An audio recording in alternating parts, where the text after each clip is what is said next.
This video was made as an entry to the Afr0blu3 video review contest. There was a freeware game from last December which I really enjoyed, entitled Rocky Memphis and the Temple of Afr0blu3. Basically, it's an item collection game. In order to win, you enter this temple, grab all the items from each room, and make it back to the start to escape in your SUV in the fastest time possible. The gimmick here is the vastness. There's 4,000 items to collect, and they're spread across 600 rooms. No joke. Each room is filled with all kinds of traps and monsters, which is going to send you back to the start of the room and add time to your overall play clock. Because the extra time is the only real penalty, there's no particular hurry if you're just playing casually. I think the only real drawback this poses is that really difficult rooms can be bypassed simply by dying on purpose and exploiting the invulnerability you get when you respawn, just to run through everything.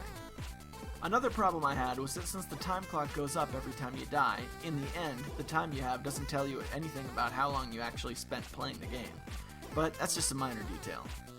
The fact that there's 600 rooms never really becomes a problem because you have an auto map which will tell you which rooms you visited and which rooms you visited that still have items that you missed.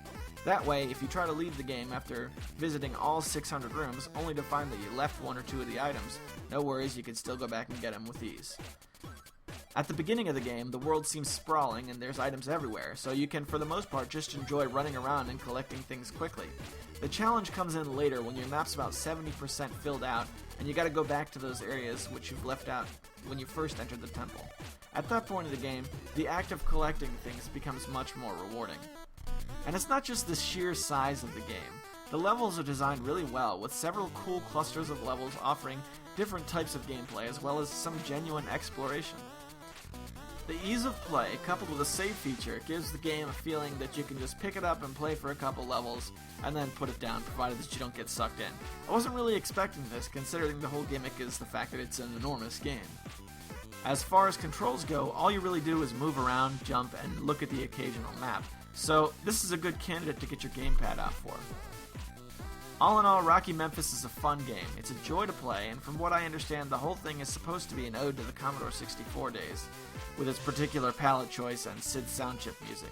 However, I only know this because I read the development board, and since I never actually play the Commodore 64, the whole thing would have otherwise been lost on me. But I loved it anyway. Rocky Memphis and the Temple of Afr0blu3 is free for Windows or Mac, and you can download it in the links provided. The zip file weighs in at about 6.5 megabytes. I really hope you guys will consider checking it out. This is Critical Failure for Tiger Claw TV and the Afr0blu3 review competition, signing off.